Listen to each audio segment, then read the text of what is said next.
천지 만물을 창조하신 우리의 아버지, 거룩하게 구별된 시간, 아버지의 존전에 나와서 찬양과 경배를 드리게 하시니 감사합니다. 이 시간 주시는 말씀을 통해서 하나님 만나기를 원합니다.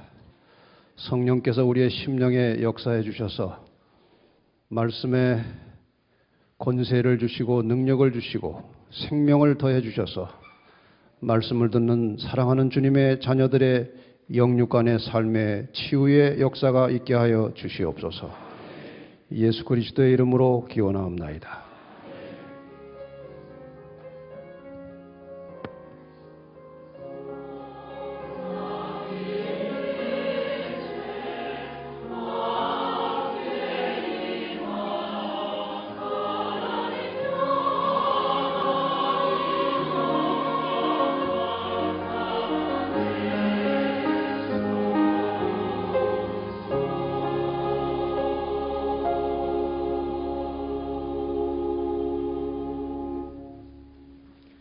교동문 790장입니다. 재림. 그러므로 깨어 있으라.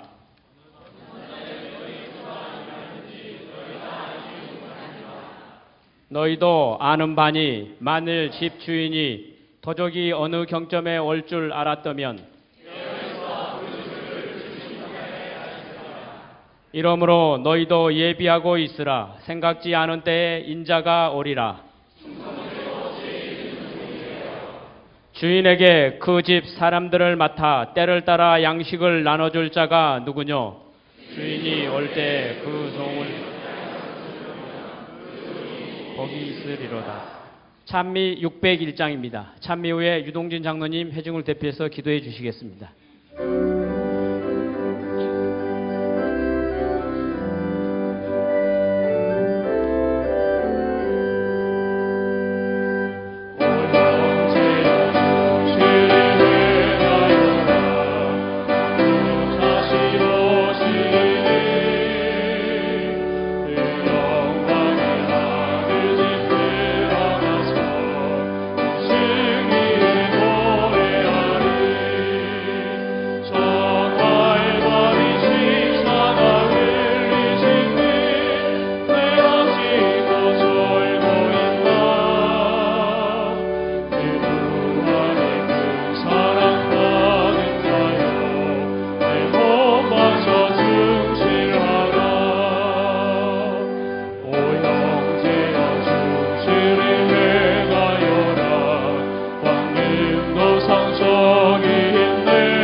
하늘에 계신 저희들의 아버지 하나님, 지난 한 주일 동안에 주의 말씀을 듣고 이 한 해가 가기 전에 깊이 뉘우칠 수 있는 귀한 주간을 허락하심을 감사합니다. 저희들이 이 자리에 나올 때엔 죄인으로서 나왔지만 주께서 보혈로 저희의 모든 죄를 용서하시고 또 영생의 소망을 주시니 감사합니다. 하늘가는 나그네의 인생을 사는 주의 백성들을 친히 인도하셔서 매일 주님을 더욱 가까이 하고 주의 품성을 닮아가는 생애가 되게 하여 주시옵소서. 오늘 주의 말씀을 전하기 위해 주의 종을 세우신 줄로 믿고 감사합니다. 주의 종에게 기름을 부으시고 주의 말씀을 전할 지도자로 삼으셨으니 하늘의 영감을 허락하시고 능력을 주시옵소서. 주의 말씀을 사모하여 나온 주의 백성들을 친히 인도하시고 주의 뜻에 합상한 성도로서 변화시켜 주시옵소서. 주의 거룩한 영이 이 자리에 임재하시고 우리 모두를 감동해 주시옵소서. 이 모든 말씀을 예수 그리스도의 이름으로 기도드립니다.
오늘 우리에게 말씀을 주신 목사님을 소개해 드리겠습니다. 지난 한 주일 동안 우리에게 말씀을 주셨기 때문에 대부분의 우리 성도님들이 아시겠습니다마는 오늘 처음 오신 분들을 위해서 소개를 드리겠습니다. 오늘 우리에게 말씀을 주실 목사님은 한국연합회 회장님으로 우리 전국에 있는 제7일 안식일 예수 재림 교회의 모든 우리 하나님의 뜻을 이루며 또 최종적으로 인도하시는 주의 큰 종이십니다. 오늘 우리에게 말씀 주실 때에 풍성한 은혜가 함께 하시기를 소망합니다.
매우 웅장하고 감동적인 찬양으로 우리 하나님께 영광을 돌리시고 또 저희들의 마음속에 깊은 감동을 주셔서 고맙습니다.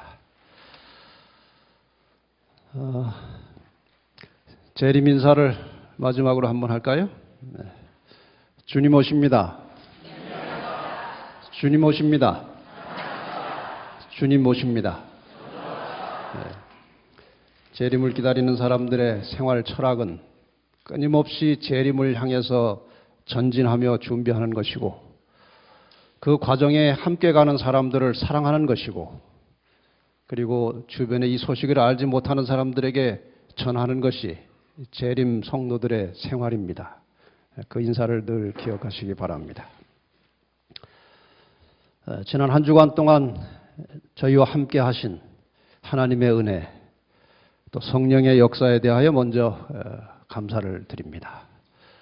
그리고 이 장소를 제공하시고 또 저녁마다 참여하신 이 본부교회와 성도 여러분들에게 감사를 드립니다. 저녁마다 아주 신실한 신앙을 하시는 그러면서 찬양의 은사를 받으신 분들이 나오셔서 아주 감동의 특창을 주셨고 특히 마지막에 호소창을 늘 불러주신 우리 김영구 형제에게 감사를 드립니다. 위성으로 또 인터넷으로 모바일로 이 집회에 말씀에 참여하신 우리 모든 사랑하는 신실한 성도 여러분들의 삶에 하나님의 축복이 함께 하시고 이번에 뿌려진 말씀의 씨앗이 잘 자라서 열매가 되기를 바랍니다. 제가 어제 저녁에 오늘 아침에 그런 기도를 드렸습니다. 하나님, 씨가 뿌려졌는데 성령의 단비를 내려주셔서 이 씨앗들이 싹이 트고 잘 자라서 열매를 맺도록 해달라는 간절한 기도를 드렸습니다. 여러분의 마음밭에 뿌려진 이 말씀의 씨앗들이 꼭 열매로 나타나서 2013년도에는 한국 전역에 전에 없던 영적 부흥의 새로운 역사가 시작되어서 주님의 재림을 촉진하는 우리 한국 재림 성도들이 되시기를 바랍니다. 오늘 이제 마지막 안식일 주제는 본향이 가깝다 그런 제목입니다. 지금 한 주일 동안 드린 말씀이 아마 미디어 센터에서 DVD로 만들어서 아마 이제 보급을 할 것 같습니다. 그래서 그게 계속 남을 것이기 때문에 제가 상당히 주의를 하고 있습니다. 그래서 가급적 제 말씀 드리지 않고 성경과 예언의 신으로 연결해서 오늘 이 시대의 재림 성도들이 어떻게 살아야 될 것인지 이런 것들을 좀 구체적으로 함께 살펴보았습니다. 그래서 이 집회가 끝난 뒤에도 우리의 신앙이 해이해질 때 다시 한번 펼쳐서 들으시면 또 한번 각성이 되고 우리의 신앙에 큰 도움이 될 것이라고 생각이 됩니다. 역대상 12장 32절에 보면 이사갈 자손 중에서 시세를 알고 이스라엘이 마땅히 행할 것을 아는 두목이 200명이니 여기에 중요한 낱말은 시세라는 것이고 그 시세에 맞추어서 합당하게 마땅히 무엇을 행할 것이냐 이러한 것들을 아는 지도자들이 있었다는 것입니다. 우리 재림교회 지도자들은 항상 예언의 말씀을 통해서 성경을 통해서 시세를 살피고 이 시대에 우리 주의 백성들이 무엇을 하고 살아야 될지를 분명하게 제시하는 그런 지도자들이 교회 안에 많이 있어야 하는 것입니다. 아울러서 이 교회 자체가 제7일 안식일 예수 재림 교회 자체가 온 지구 역사의 시세를 바르게 알고 이 세상을 향해서 마땅히 행할 것을 외쳐야 하는 사명을 또한 우리가 교단적으로 교회적으로 가지고 있는 것입니다.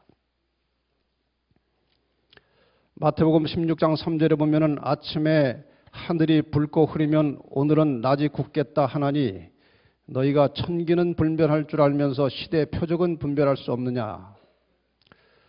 우리가 지금 이 시대를 보면 정말 주님께서 오실 때가 매우 임박해 있음을 이전 어느 시대보다도 실감나게 알 수 있습니다. 그런데 잘 분별을 못하는 사람들이 많이 있는 것입니다. 지구 역사는 명확하게 한 방향을 향해서 가고 있습니다. 인간의 창조와 타락이 있었고, 타락한 인간을 구원하시기 위해서 예수님께서 십자가에 돌아가셨습니다. 그리고 부활하시고 승천하시면서 다시 오시겠다고 약속을 하셨습니다. 재림하실 것입니다. 예수님의 재림을 통해서 우리가 지금은 믿음으로 구원받고 이 땅에 발을 딛고 살고 있지만, 재림하시는 그날에 마침내 영원한 생명으로 들어가게 되는 것입니다. 이 주님께서 언제 오실 것인가? 이것이 우리의 큰 관심사입니다. 성경에는 그 날과 시는 아무도 모른다고 했습니다. 날과 시를 알면 좋겠습니까? 안 좋겠습니까? 아마 큰일 날 것입니다.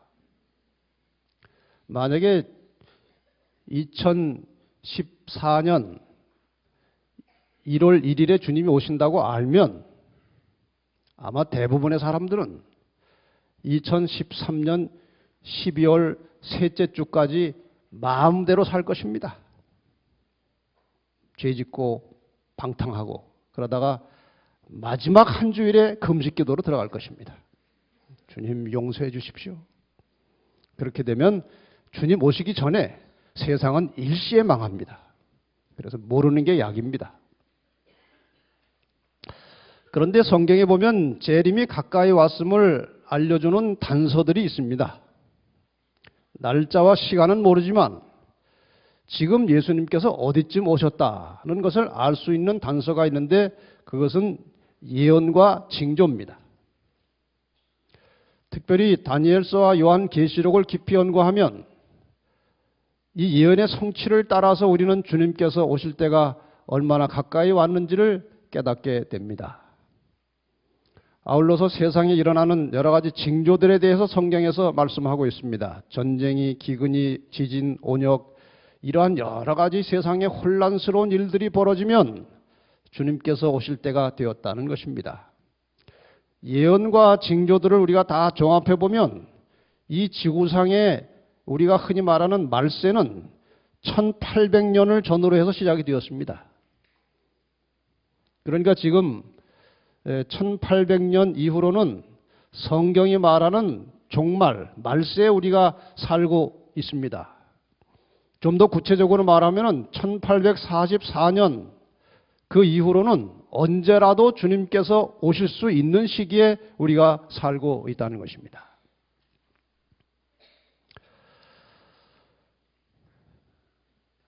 저의 개인적인 경험입니다마는 그리스도인이 성장해가는 과정에서 처음에 사람들은 복음을 통해서 그리스도인이 됩니다. 그런데 복음을 통해서 그리스도인이 된 사람들이 예언의 말씀을 통해서 재림교인이 된다는 사실을 저는 여러 차례 경험을 했습니다. 다시 말하면 제7일 안식일 예수 재림교회에 입교를 해도 예언의 말씀을 깊이 상당한 시간 공부를 하지 않으면 애드벤티스트, 재림교인이 안 되는 것입니다. 그래서 이 제7일 안식일 예수 재림교회에 입교한 사람들은 반드시 어떤 경로를 통해서라도 성경의 중요한 예언을 공부를 해야 되는 것입니다. 그래야 애드벤티스트, 재림교인이 되는 것입니다. 그것은 어떤 자격이 아니고 이 사상과 철학과 신앙이 재림교인으로 정체성을 바르게 가지고 무장할 수 있다는 것입니다. 예언의 말씀을 통해서 재림교인이 된 후에는 예언의 신의 말씀을 깊이 읽고 연구하면서 재림교인이 어떻게 살아야 되는지를 공부하고 훈련을 해서 마침내 천국 시민으로 변화되어 가는 것입니다. 그래서 예언의 신의 말씀을 우리가 물론 성경과 함께 깊이 읽고 깨달아서 그 말씀을 연구하다 보면, 실천하다 보면 하늘 시민으로 서서히 바뀌어가는 것입니다. 이 모든 과정의 초점은 예수 그리스도의 재림이에요. 그런데 지금 세상 도처에 성경이 말씀하신 재림의 징조들이 여기저기 일어나고 있습니다. 전쟁이 그칠 사이 없이 일어나고 있습니다. 특별히 방금 지나온 지구의 20세기는 전쟁의 역사였습니다. 지금도 그칠 새 없이 전쟁이 벌어지는 것입니다. 성경이 말한 크고 작은 지진들이 수없이 쉴 새 없이 일어나고 있습니다. 정말 무서운 일들이 세상 도처에 벌어지고 있는 것입니다. 감당할 수 없는 해일이 얼마나 자주 일어나는지 모릅니다. 그저 한 도시를 쓸어버리는 것입니다. 이 해일은 정말 무서운 것입니다. 짐승들이 전염병에 걸려서 쓰러져 가고 있습니다. 알지 못하는 이상한 병들이 자꾸 걸리는 것입니다. 소도 돼지도 여러 짐승들이 가축들이 전염병에 쓰러져 가고 있습니다. 닭들도 독감에 걸려서 떼죽음을 당하고 있습니다. 에이즈에 걸린 환자들이 수천만이고 무수하게 많은 사람들이 죽어가고 있고 이 병에 아직도 감염이 되고 있습니다. 특이한 전염병들이 일어나서 사람들을 죽이기도 하고 병들게 하고 무서운 무기로 전염병들이 닥쳐오고 있어요. 세상 여기저기에 극심한 가뭄이 이어집니다. 가뭄이 너무 오래 계속돼서 많은 사람들이 굶어 죽고 있습니다. 정말 처참한 상황이 아프리카에서 오늘도 계속되고 있는 것입니다. 반면에 또 다른 한쪽에서는 비가 너무 많이 와서 홍수로 도시가 쓸려가고 있습니다. 이상한 세상이 되었습니다. 너무나도 부도덕한 세상이 되었습니다. 남자끼리 결혼하고 여자끼리 결혼하는, 이것을 법적으로 승인하는 참 희한하고 이상하고 놀라운 시대가 되었어요. 하나님께서 오셔야만 할 때가 된 것입니다. 이런 일이 되기를 시작하거든 일어나 머리를 들라, 너희 구속이 가까웠느니라 하시더라. 너희 구속이 가까웠느니라. 주님께서 오셔서 우리를 구원하실 때가 가까웠다는 것은 선악의 대쟁투가 끝나가고 있다는 것입니다. 선과 악 사이에 6,000년 이상 계속되어 온 이 전쟁이 거의 끝나간다는 것입니다. 우리가 흔히 말하는 선악의 싸움의 핵심은 이런 것입니다. 사탄은 타락한 인류를 자기가 지배해서 마침내 멸망시키려고 하는 것이고, 하나님은 사탄의 지배로부터 인간을 구원하시고자 하는 것이 선악의 싸움의 핵심이에요. 그래서 둘 사이에 싸움이 그칠 새 없이 일어나는 것입니다. 그것은 우리 마음 속에도 끊임없이 일어나고 있는 것입니다. 이 선악의 싸움의 양상이 어떻게 되는지 우리가 이것을 깊이 이해할 필요가 있습니다. 이 바벨탑은 선악의 싸움이 어떤 것인지를 단적으로 설명하는 매우 중요한 단서입니다. 창세기 11장 4절에 사람들이 이렇게 말합니다. 성과 대를 쌓아 대 꼭대기를 하늘에 닿게 하여 우리 이름을 내고 온 지면에 흩어짐을 면하자. 한꺼번에 모여 살자. 우리 이름을 내자. 이것은 하나님에 대한 도전입니다. 이 말씀에 대해서 부조화 선지자 118페이지에는 하나님께서는 사람들이 온 땅에 흩어져서 땅에 충만하고 그것을 정복하도록 지시하셨었다. 하나님은 땅에 충만하라고 했습니다. 그런데 흩어짐을 면하자라고 하는 것은 하나님의 말씀에 정면으로 도전하는 것입니다. 그러나 이 바벨탑 건설자들은 그들의 공동사회를 한 단체로 연합시켜서 결국 온 세계를 포함할 한 왕국을 세우기로 결정하였다. 하나님을 대적하여 한 왕국을 세우겠다는 것은 결국 온 세상을 통일해서 사탄의 왕국을 만들겠다는 것입니다.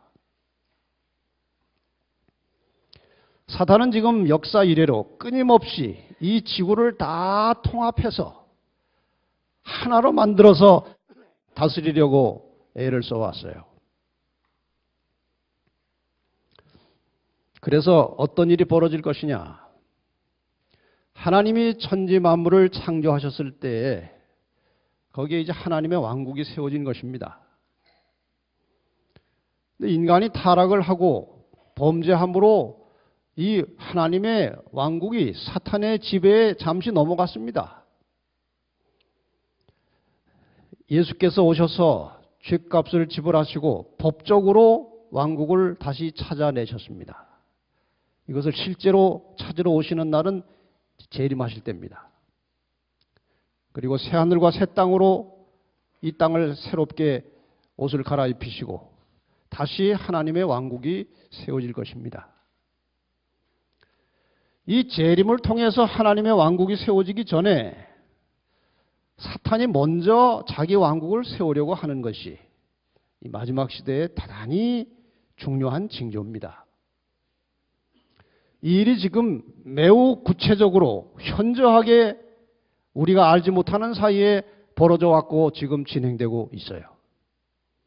그래서 지금 사탄이 세우는 재림 전에 사탄이 세워보려고 하는 왕국이 소위 신세계 질서, 영어로 하면 New World Order라는 것입니다.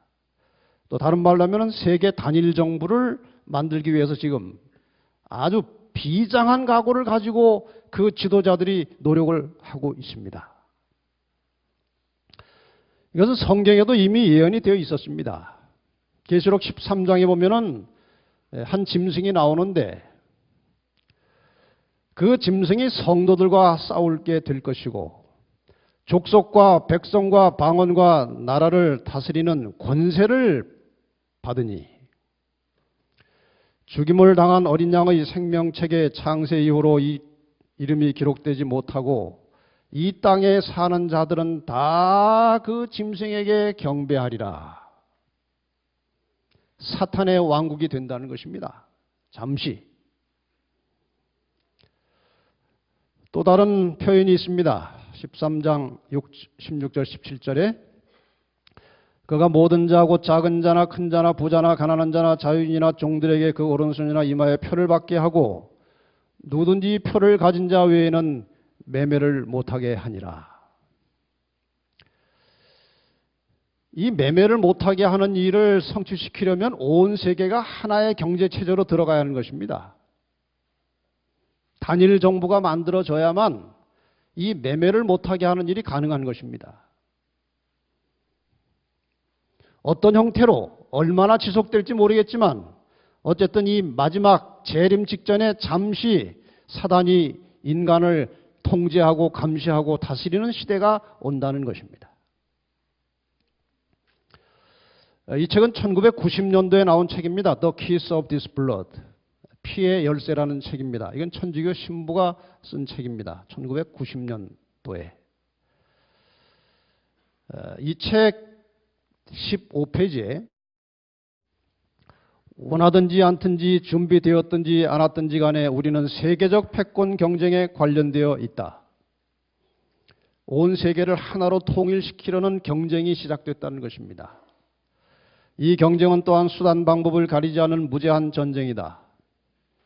일단 경쟁이 끝나면 세계와 그 안에 있는 모든 것, 즉 개인으로서나 국민으로서의 우리들 생활 방식과 가족 관계와 직업, 무역과 상업과 화폐, 교육 제도와 종교와 문화, 그리고 이제까지는 우리 모두가 자동적으로 향유하고 있던 시민권, 이건 자유를 말하는 것입니다. 이 모든 것이 영원히 철저하게 변형되어 있을 것이기 때문이다. 이 세계 단일 정부가 만들어지면 지금 오늘 우리가 누리고 살아가는 모든 제도가 하루아침에 다른 모습으로 바뀌겠다는 것입니다. 이것이 1990년도의 한 이야기입니다. 근데 그 뒤로 지금 몇 년이 지났습니까? 22년이 지났습니다. 그 사이에 이 경쟁은 치열하게 벌어졌습니다.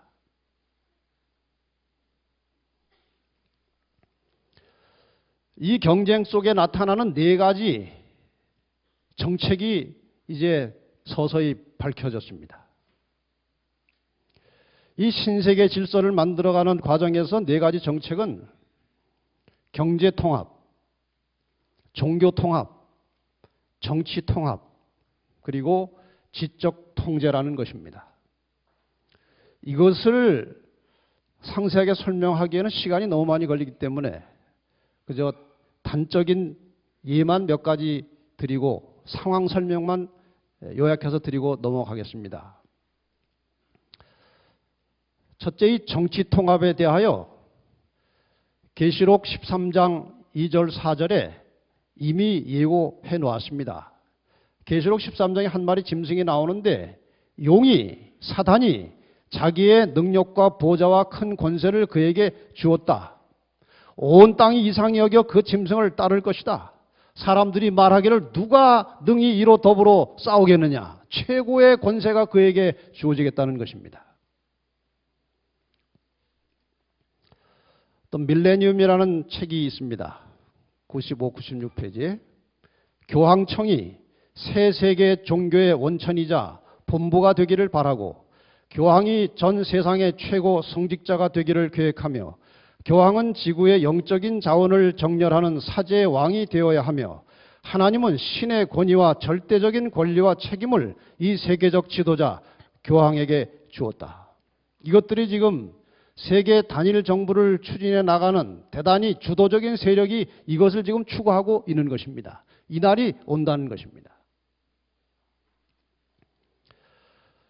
여기 EU 유럽연합의 초대 대통령인 헤르만 반 롬푸이라고 하는 사람이 2009년 11월 19일 EU 전체 유럽연합 초대 대통령이 된 다음에 첫 연설문의 내용이 이것입니다. 우리는 금융위기와 고용과 예산에 대한 극적인 충격, 우리의 생존을 위협하고 있는 기후의 위기, 확신할 수 없는 염려의 기간과 같은 예외적으로 힘든 시기를 보내고 있습니다. 지금 이 지구가 아주 힘겨운 시대를 지나고 있다는 것입니다. 이러한 문제들은 나라들의 상호 협력을 통해 극복될 수 있습니다. 이 말이 바로 그것입니다. 온 세계가 하나로 협력이 될 때 이 어려움을 극복할 수 있다는 것이고 2009년은 금융위기 가운데서 G20, G20의 설립과 함께 이 G20이라고 하는 것은 전 세계에서 가장 경제력이 있는 상위 20나라들의 대통령들이 모여가지고 만든 단체가 G20이에요. 그들이 온 세계를 좌우하는 것입니다. G20의 설립과 함께 세계 통치의 원년입니다. 다시 말하면 세계 단일 정부로 지금 추진해 나가는 이러한 모든 일의 출발점은 G20이 성립된 때로부터 시작됐다는 것입니다. 그 다음에 종교통합입니다. 역시 계시록 13장 2절로 4절에 이 마지막 시대의 하나님의 백성들을 어떻게 해서라도 못 살도록 궁지에 몰아놓고 모든 종교를 하나로 통합할 것이고 생명책에 이름이 기록되지 못한 사람들은 다 하나로 연합된 종교연합체의 수장에게 경배하게 될 것이다. 이미 종교통합을 예고하고 있는 것입니다.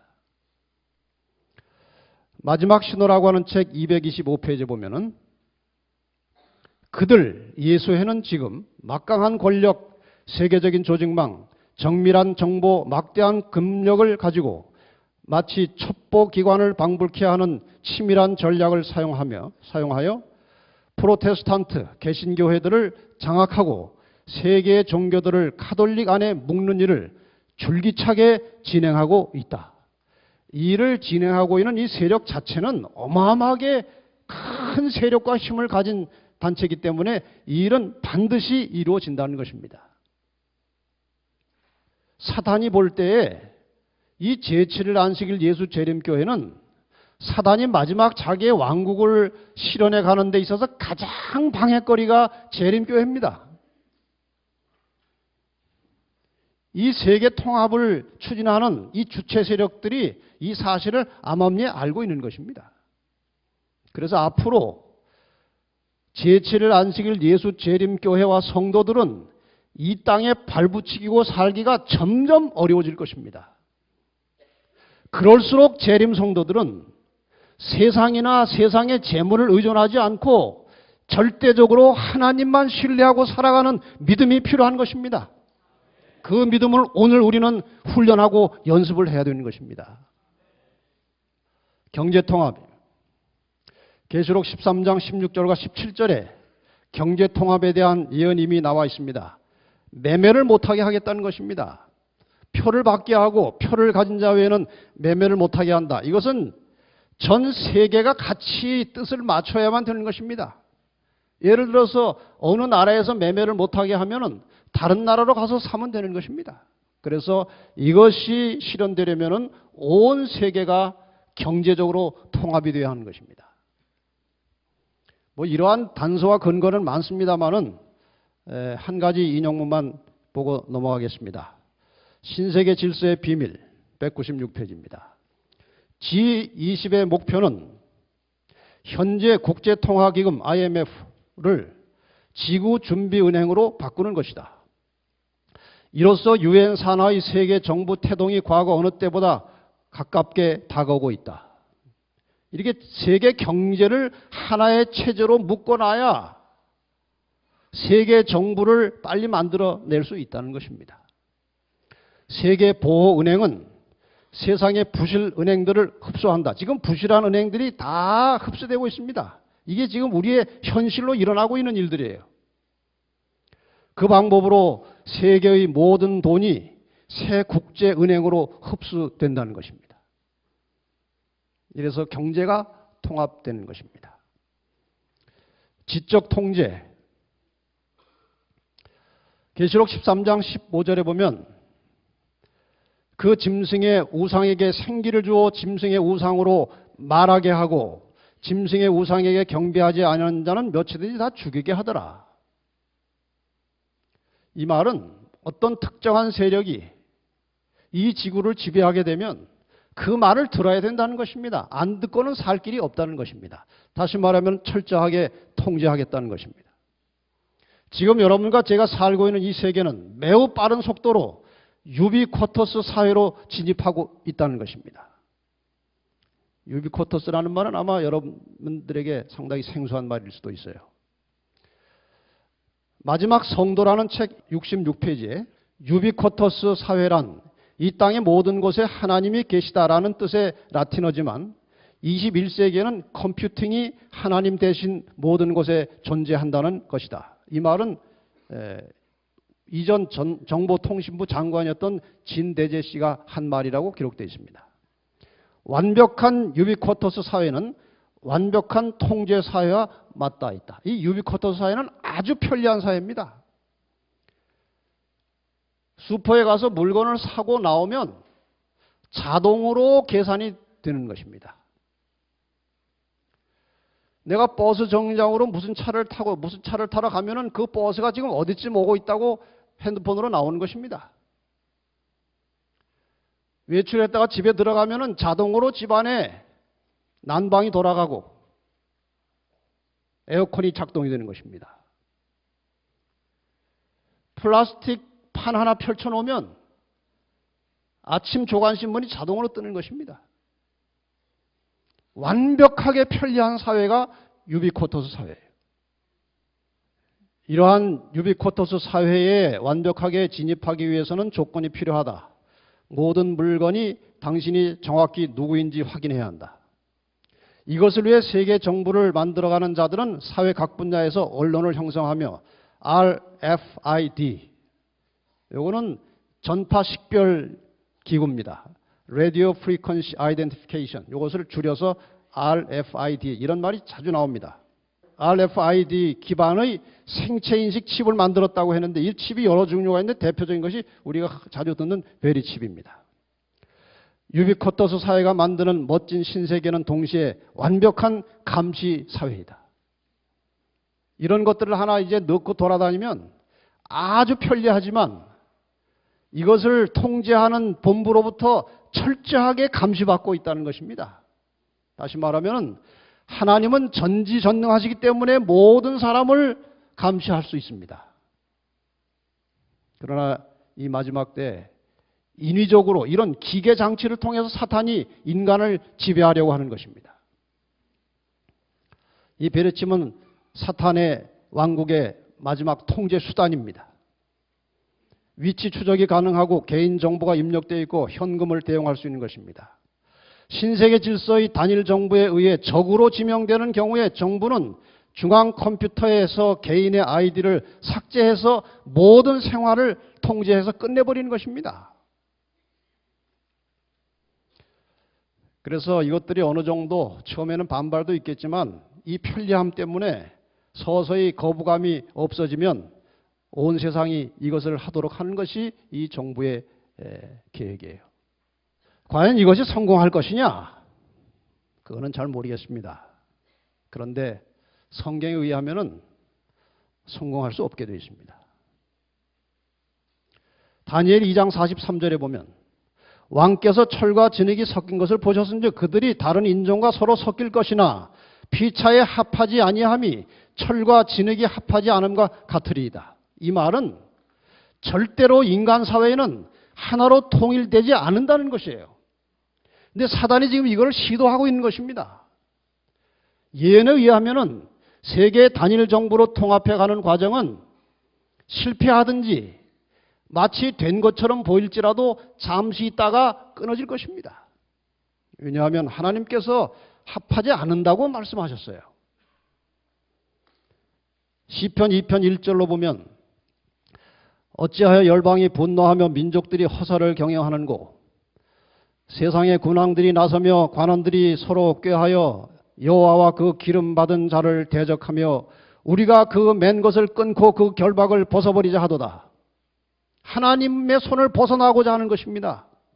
하나님을 대항하는 것입니다. 하늘에 계신 자가 웃으시며 주께서 저희를 비웃으시리로다.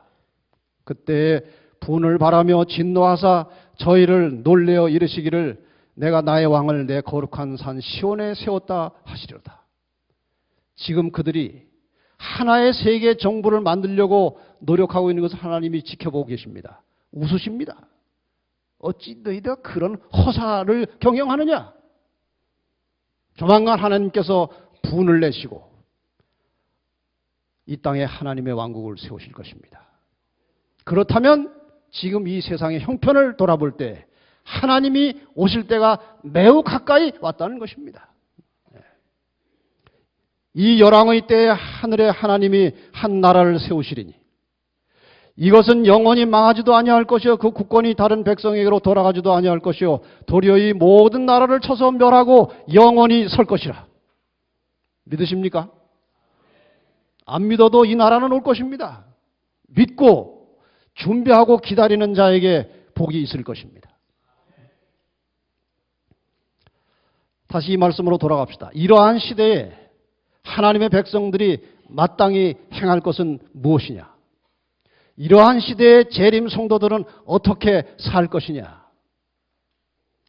1999년에 나온 사도 서신, 목회 서신에 보면 9가지 항목이 발표되어 있는데 6번째가 일요일 외에 다른 어떤 날을 준수하는 자들에게 관용할 수 없다는 것입니다. 7번째, 우리는 성일인 일요일을 어기는 자들에 대해 관용할 수 없다. 그러한 자들은 법정의 절차를 통해 양심의 자유를 발휘하지 못하도록 사법적인 형벌을 받게 될 것이다. 일요일 휴업령이라는 것이 그냥 일요일 날은 쉬고 토요일 날 예배 드려도 된다는 말이 아니에요. 이 마지막에 발효될 일요일 법령은 다른 날 예배하는 것을 허용하지 않는 것입니다. 다시 말하면은 하나님의 법대로 안식일을 지키는 사람들은 이 땅에 살 수 없게 만드는 것입니다. 그것이 사탄의 전략이에요. 이렇게 이제 우리의 신앙 때문에 핍박과 때로는 사법적인 어떤 피해가 오려고 할 때 과연 우리가 설 수 있느냐 하는 것입니다. 그때 서는 신앙이 진짜 신앙입니다. 지금 우리는 알곡과 가라지가 교회 안에 다 섞여 있어요. 지금은 함부로 누가 알곡이고 가라지고 말할 수 없습니다. 담임 목사가 집사님 가라지 같아. 그럼 큰일 납니다. 아무도 그걸 해서는 안 됩니다. 그러나 핍박이 오면 알곡과 가라지는 완전하게 갈라지는 것입니다. 이건 한 장로님과 차를 타고 가면서 연세가 높으신 어른이십니다. 이런 이야기를 하십니다. 본인이 일정 때 우리 교회 지도자들, 오영선 목사님을 비롯해서 종로 경찰서에 수감돼 있을 때 주먹밥 만들어서 날라다 주던 청년이었대요. 근데 자주 그 종로 경찰서를 출입하면서 경찰들하고 친해지니까 이런저런 이야기를 해주더래요. 우리가 어떻게 알고 이 사람들을 잡아왔겠습니까? 그 안에 있는 사람이 다 가르쳐줘서 잡은 겁니다. 그러더래요. 그런 사람이 되지 않으려면 지금부터 준비를 해야 되는 것입니다. 지금 우리가 견고한 믿음에 서서 하나님의 말씀에 목숨 걸고 순종하는 삶이 연습되지 않으면 환난과 어려움이 몰아닥칠 때 일시간에 변질되어서 교회를 대적하는 사람이 될 것입니다. 하나님의 백성들에게 마지막 환난은 필연적입니다. 이 마지막 환난이 올 때 중간부터 보겠습니다. 엘리야를 보호해 주신 하나님께서는 자아를 희생하고 있는 당신의 자녀들을 한 사람도 지나쳐 버리지 않으실 것이다. 하나님의 백성들은 이 고난이 불가피하게 올 것이지만 자아를 희생하고 살아가는 그의 백성들을 하나님께서 돌봐주시겠다는 것입니다. 이러한 위기의 시기에 확고한 믿음과 열렬한 활동이 필요하다고 말씀하셨습니다. 우리는 안일한 기대 속에서가 아니고 하나님께서 어떻게 도와주시겠지. 내가 지금 안식일을 지키고 있고 11조도 잘 내고 있는데 하나님이 어려움에서 도와주시겠지. 그런 안일한 기대 속에서가 아니고 확고한 믿음으로 열렬히 활동하는 가운데 주님을 기다리는 사람들이 되어야 한다. 이건 아주 중요한 말입니다. 그냥 막연하게 재림을 기다려서는 안 된다는 것이에요. 우리가 확고한 믿음을 가지고 100% 하나님을 의지하게 되면 하나님께서 마지막 때에 기적적인 방법으로 우리를 구출해 주실 것입니다. 이 로저 윌리엄스라는 사람은 아주 신령하고 덕망 있는 이 개신교 지도자였습니다. 이 사람이 미국에 네덜란드에 있다가 이제 미국으로 이제 이주해 갔는데 종교의 자유를 찾아서 신앙의 자유를 찾아서 그 나라가 지금 자꾸 이 신앙을 강요하는 것입니다. 인간의 양심의 자유를 자꾸 억압하는 거예요. 여기에 대항해서 싸우다가 추방이 되었습니다. 그는 온 식민지들로부터 추방 명령을 받게 되었으며 마침내 체포를 면하기 위하여 추운 겨울의 눈보라 속에서도 인적도 없는 산림 속으로 도망할 수밖에 없는 신세가 되었다. 사람이 없는 곳에 도망을 갈 수밖에 없게 된 것입니다. 이것이 마지막 때 어쩌면 우리의 운명입니다. 그는 다음과 같이 말하였다.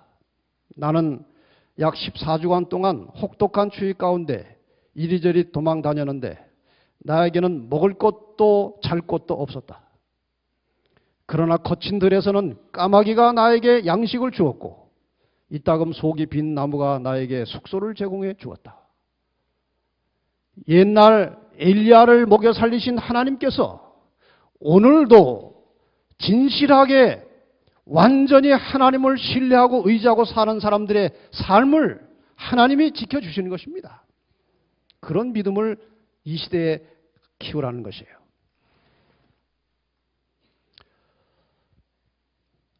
증언보감 2권 44페이지입니다. 나는 만일 성도들이 환난의 때에 들에나 혹은 아무데든지 양식을 저장해 두었다 할지라도 전쟁과 기근과 온역이 휩쓸고 지나갈 때 포악한 자들에게 빼앗길 것이며 낯선 자들이 그들의 밭에서 소확하는 것을 보았다. 지금 일요일 법령 대비하기 위해서 어디 굴 파가지고 양식 쌓아두는 사람들이 가끔 있어요. 그건 자기만 먹고 어떻게 피해보겠다는 것 같아요. 다른 사람 다 나눠줄 수도 없고. 그런데 여기 그것이 다 뺏길 것이라는 겁니다. 그때는 우리가 하나님께 온전히 의뢰할 때이며 그분께서 우리를 먹이실 것이다. 여러분, 이 마지막에 재림 성도들이 극한 상황에 처하면 하나님이 손길을 내려주시는 것입니다. 하나님께서는 광야에서도 우리를 위하여 식탁을 펴실 수 있는 분이시기 때문이다.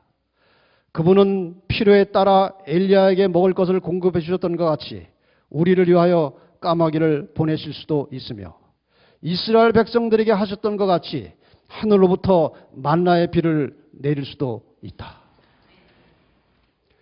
재림 성도들의 고난은 필연적입니다.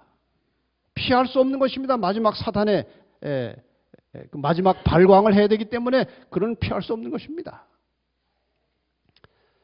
그런데 하나님께서 그때를 위해서 피할 길은 다 가지고 계십니다.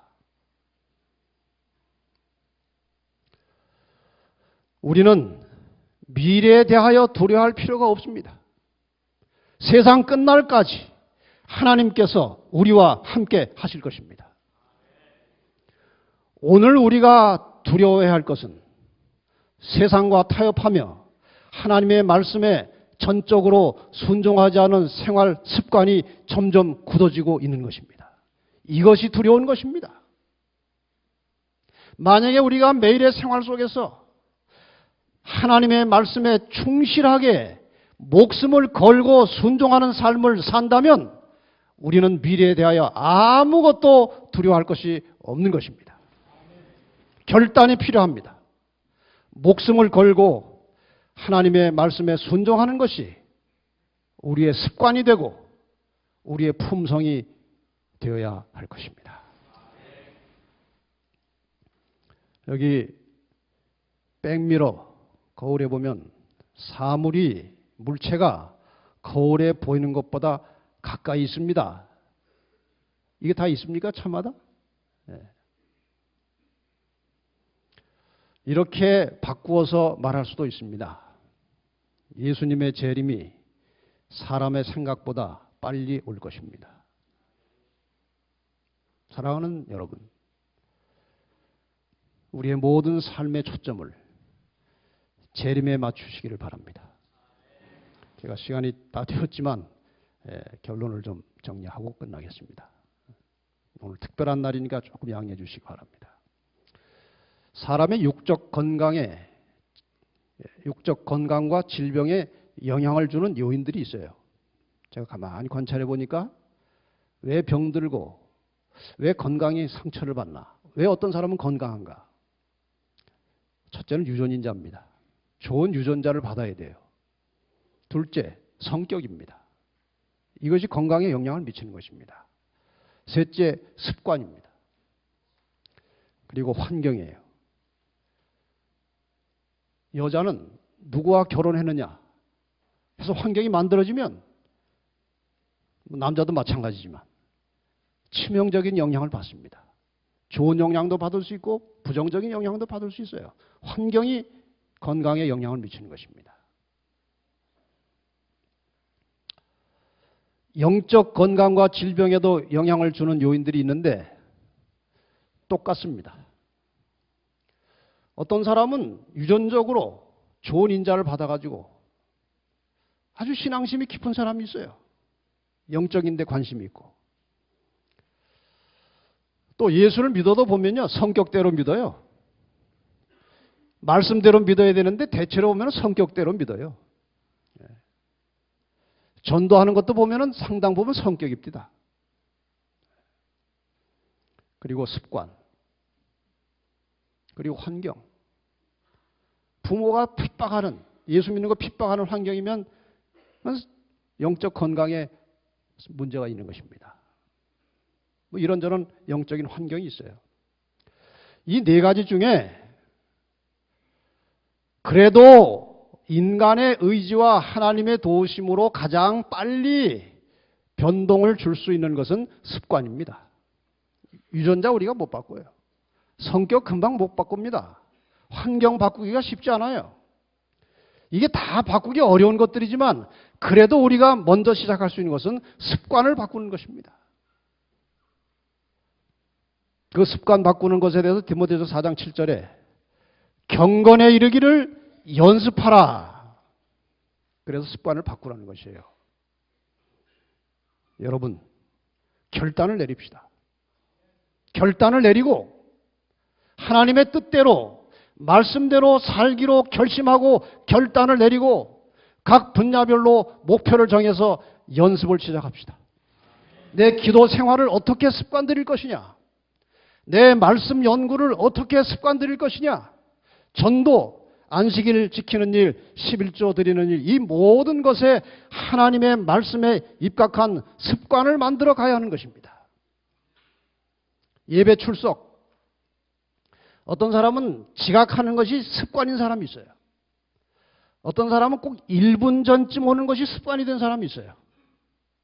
어떤 사람은 교회 와서 조는 것이 습관이 된 사람이 있어요. 헌금하는 것, 구제하는 것, 절제 생활, 이 모든 것에 대해서 목표를 세우고 결단을 내리고 연습을 시작하는 것입니다. 이 연습이 반복되면 습관이 되는 것입니다. 습관이 쌓이면 품성이 되는 것입니다. 이 모든 과정에서 성령의 역사는 필수적입니다. 내가 결단을 내릴 때 성령을 의존하세요. 내 결심 가지고 안 되는 것입니다. 성령의 도우심을 구하시고 연습할 때도 하나님께 구하십시오. 하나님, 제가 이대로 살려고 하는데 살 수 있도록 도와주십시오. 이 모든 것은 하나님의 은혜와 성령의 역사로 이루어지는 것입니다. 승리하는 영적 삶을 위해서 신앙의 근육이 필요합니다. 신앙의 근육은 경건을 연습함으로 만들어지는 것입니다. 경건의 연습이란 목숨을 걸고 하나님의 말씀에 순종하는 훈련을 하는 것입니다. 그래야 바뀌는 것입니다.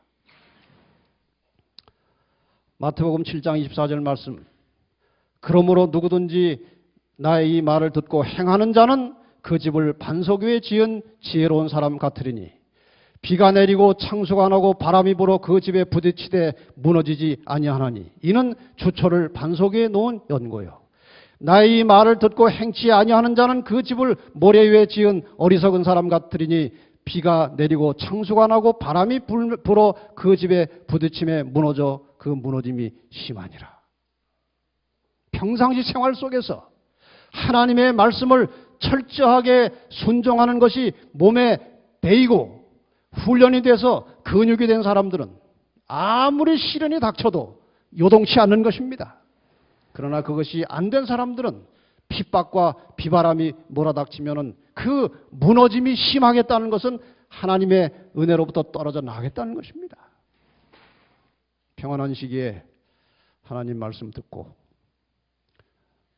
순종하는, 목숨 걸고 하나님 말씀에 순종하는 재림 성도들이 되시기를 바랍니다. 이제 마지막으로 갈바리의 십자가를 바라보라는 말씀을 읽고 마치겠습니다.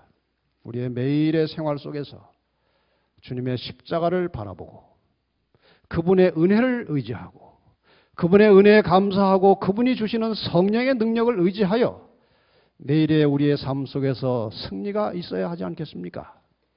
갈바리의 십자가를 바라보라. 갈바리의 십자가는 우리가 지금 왜 그리스도를 사랑해야 하며 또한 우리가 모든 일에 그분을 처음과 나중으로 여겨야 할 이유를 제시하며 힘있게 호소하고 있다. 우리는 십자가 아래서 겸허하게 회개하는 자세를 취함이 마땅하다.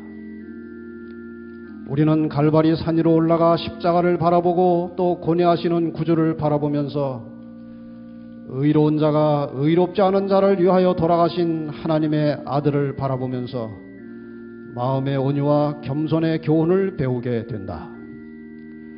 말씀 한마디로 큰 무리의 천사를 모아 자기를 돕게 하실 수 있는 그분께서 조롱과 희롱, 모욕과 증오의 대상물이 되신 모습을 주목하라. 그는 자신을 죄의 희생물로 주셨다.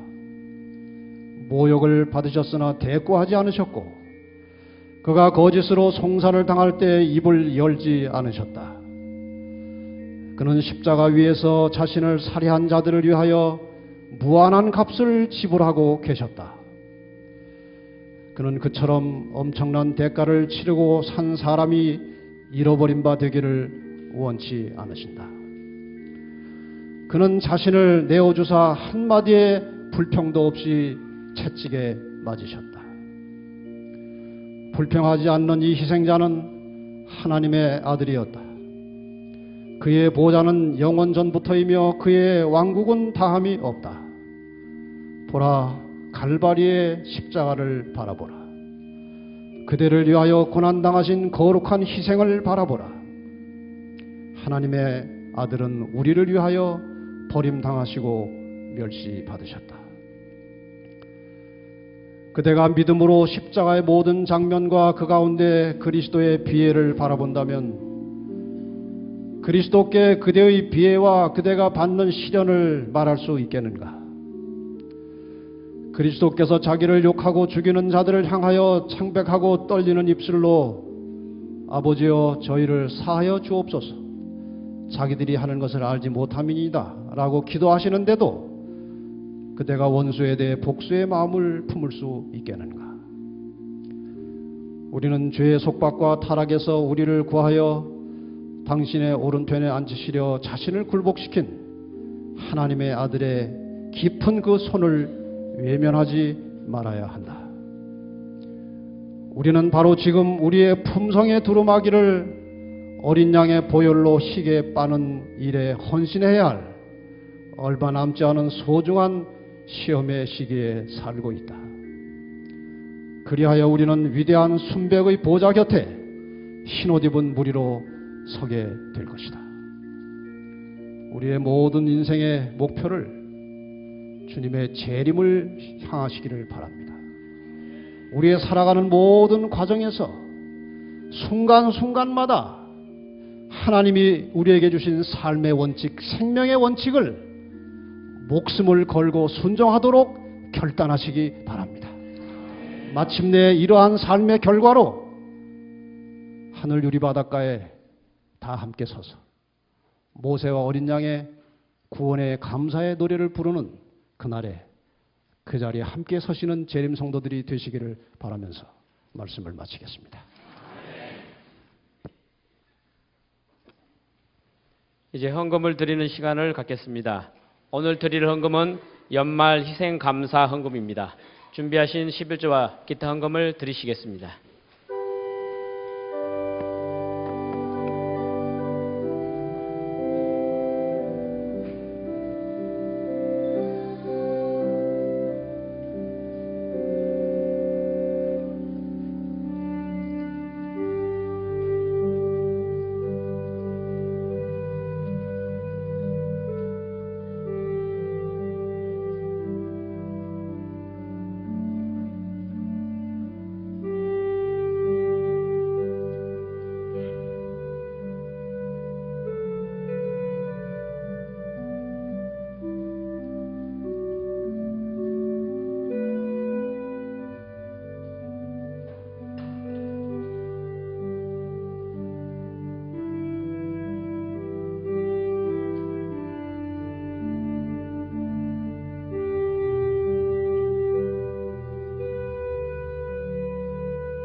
드리네 사랑하는 주 예수께 모두 드리네.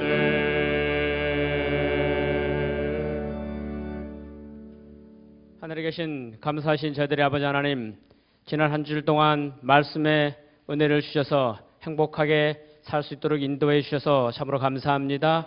오늘 이 안식일 주님에 나올 때 저희들 적은 예물을 준비하여 주님께 드렸습니다. 이 예물을 드린 손들에 좀 축복하여 주시고, 특별히 이 예물을 다루는 주의 귀한 종들에게 정직한 마음과 겸손한 마음을 허락하여 주시며, 이 예물을 하나님의 방법대로 시기적절하게 잘 사용함으로 많은 영혼을 주님께 인도하는 은혜를 더하여 주시고, 이 예물에 축복하여 주시옵소서. 예수님의 이름으로 기도드립니다.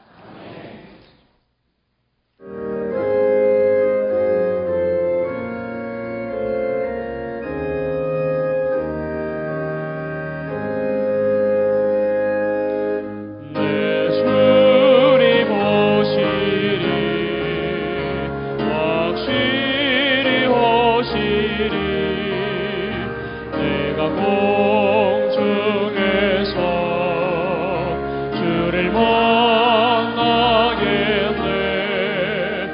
내 구주 예수 확실히 오시네.